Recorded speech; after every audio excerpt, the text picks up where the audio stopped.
often talk about the challenges we face with difficult emotions and difficult experiences.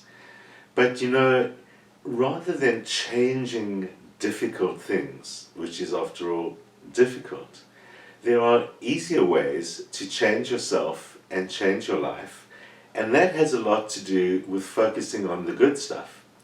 I don't mean the simple think positive, expect positive outcomes. All of those kind of things have been shown, in fact, by even Stoic thinking, to be rather empty platitudes that much more often lead to disappointment.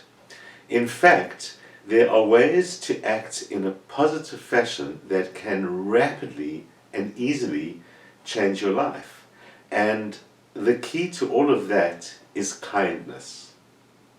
The Dalai Lama famously said, "My religion is very simple. My religion is kindness." The Dalai Lama is really saying spiritual practice is not necessarily about spiritual things, it's about people. I often talk about the Stoics on this show. One of the great Stoic philosophers, Seneca, said, "Wherever there is a human being, there is an opportunity for kindness." Basically saying it's the first step of our actions. And Marcus Aurelius, the author of the Meditations, says that human beings have come into the world for the sake of one another. So either instruct them or endure them patiently, he says. If you can, show them the error of their ways. But if you cannot, remember that kindness was granted to you for this purpose. He says the gods themselves are kind to such people and even help them to achieve external things, such as health, wealth, and reputation. That's how kind the gods are. You are capable of the same kindness, if you want. What's stopping you? And those words from, nearly 2,000 years ago are just as relevant today as they were in the world of ancient Rome. Kindness is something that we are essentially all capable of.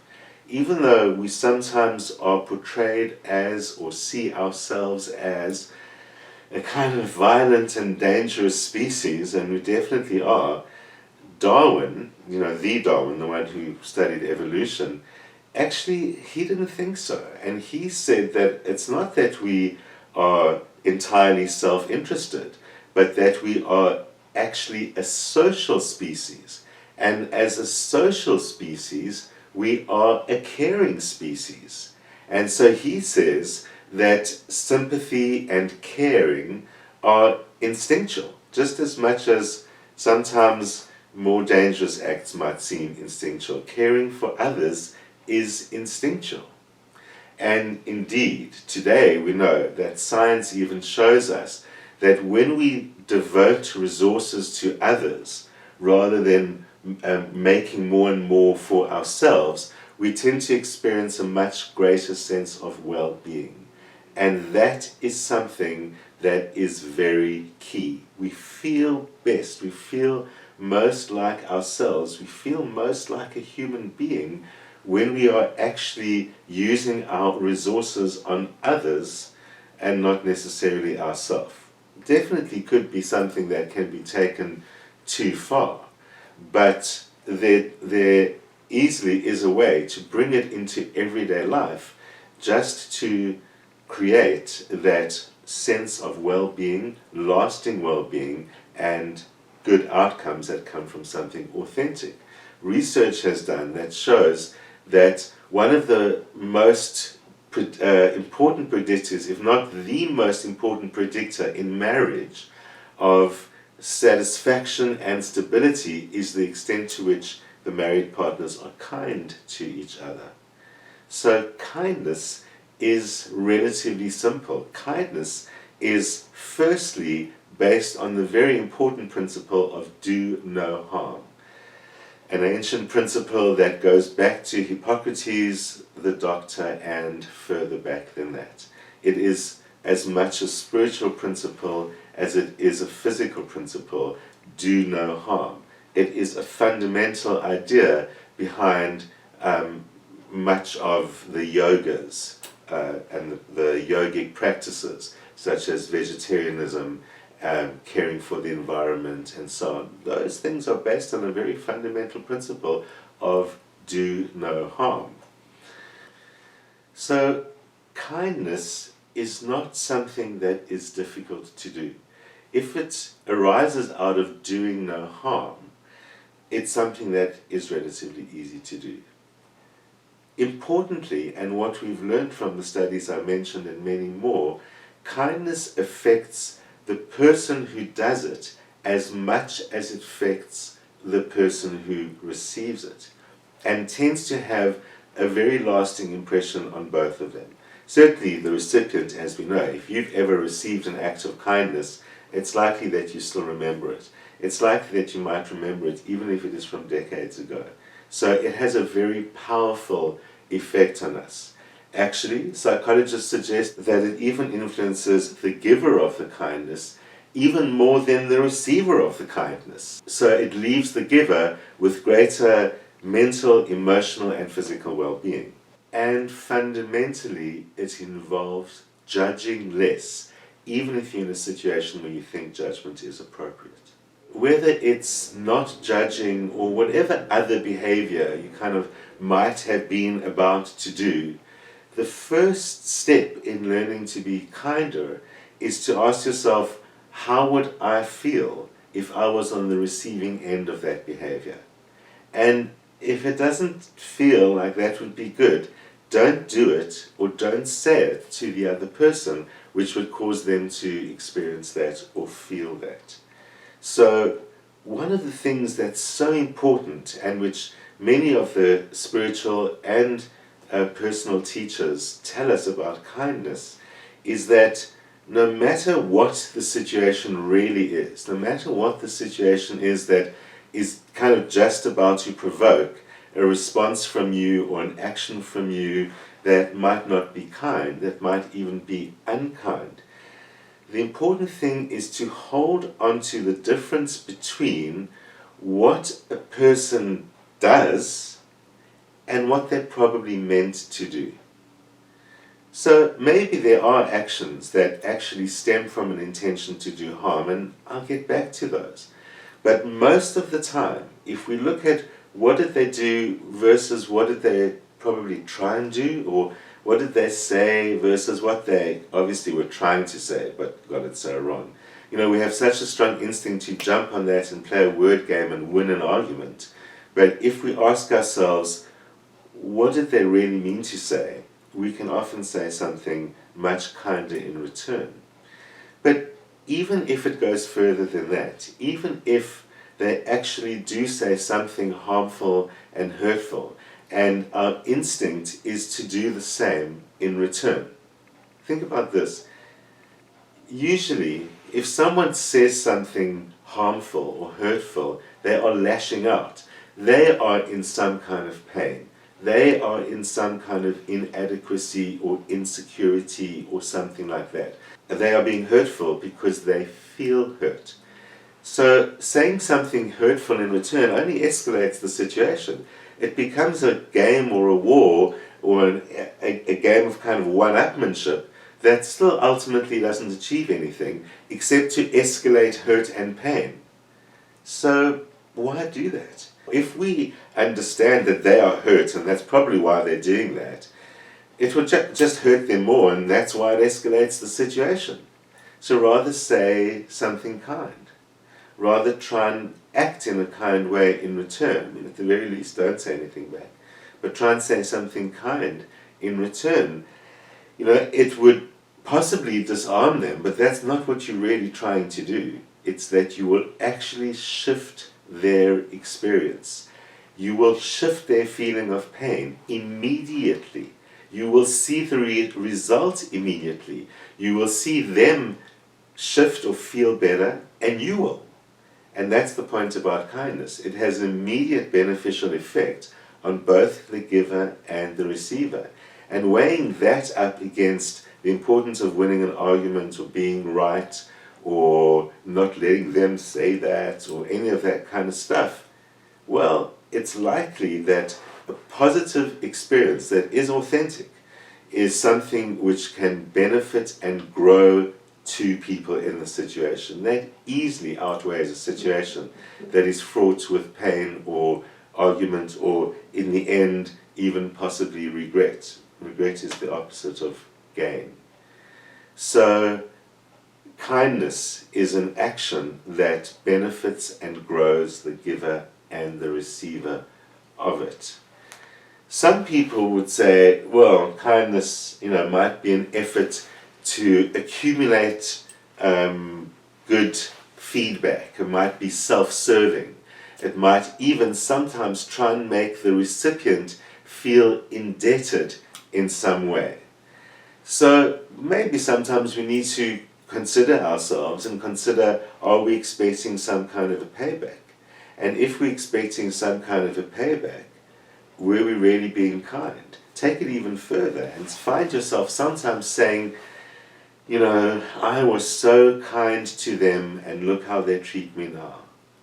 Well, turns out that maybe your kindness has been expecting something in return. And is that really a kindness after all?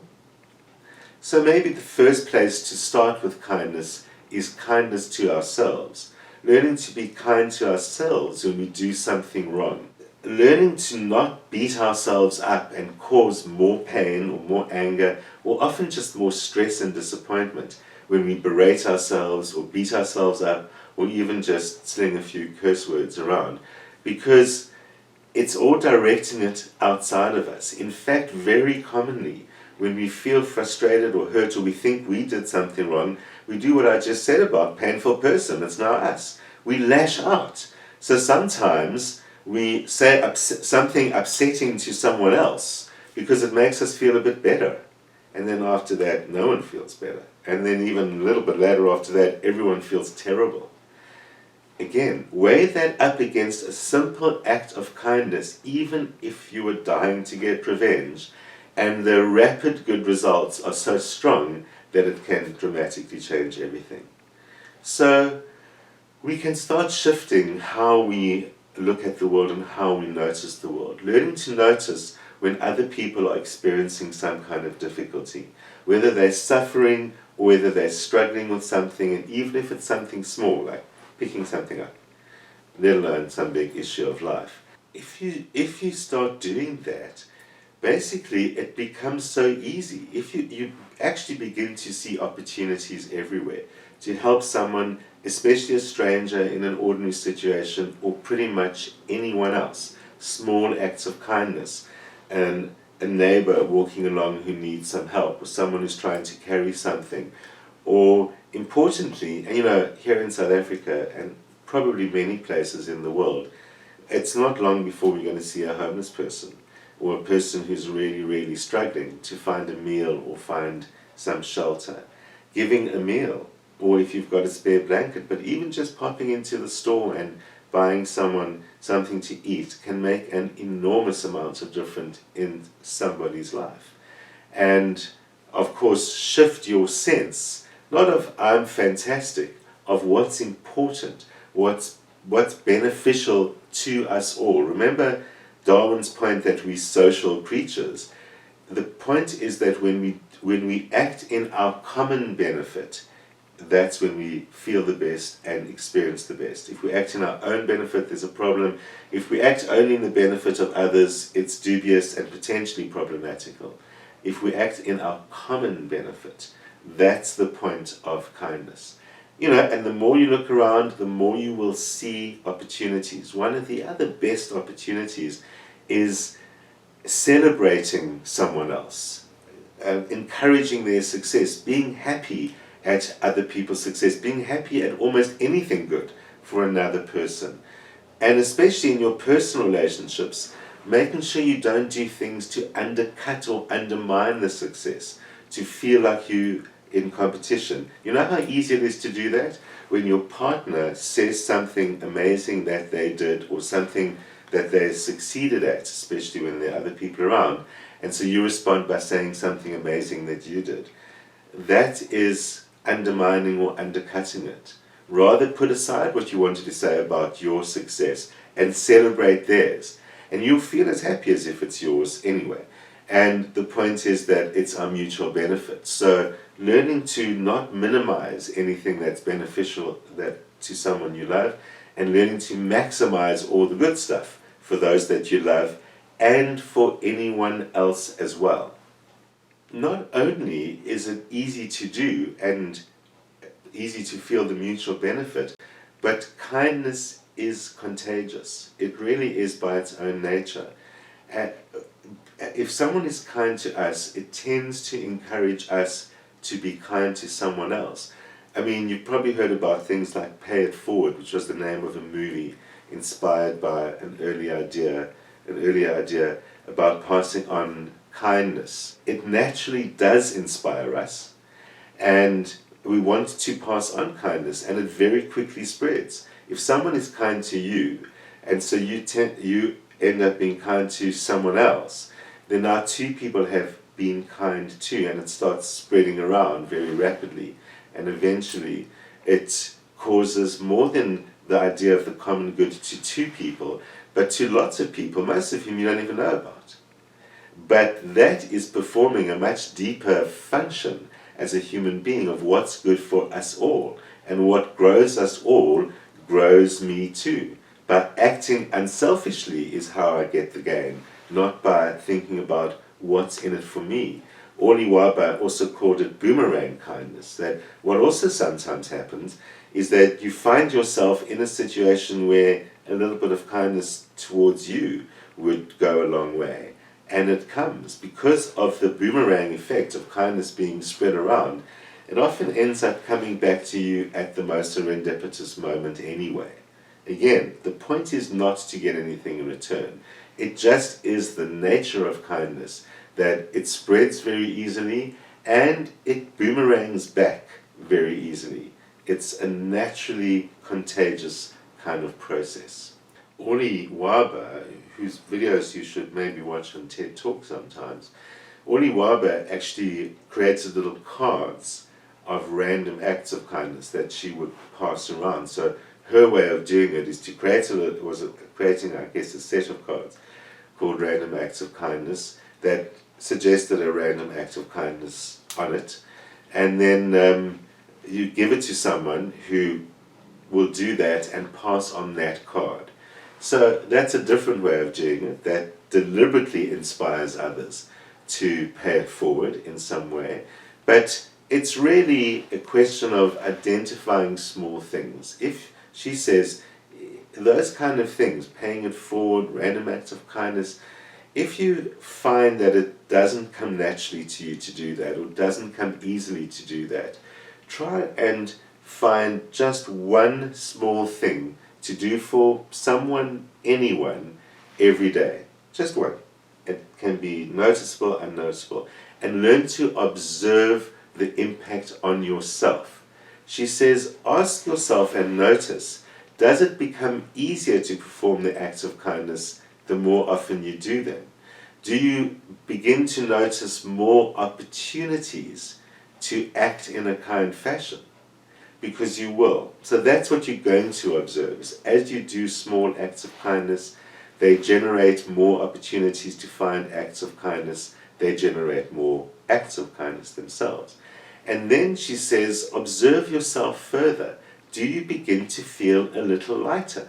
Do you begin to feel a little bit different? I mean, do you begin to feel like a kinder person? And that in itself is contagious, because as you begin to perceive yourself as more capable of kindness, you begin to let go of a lot of the frustrations and the stresses and difficulties.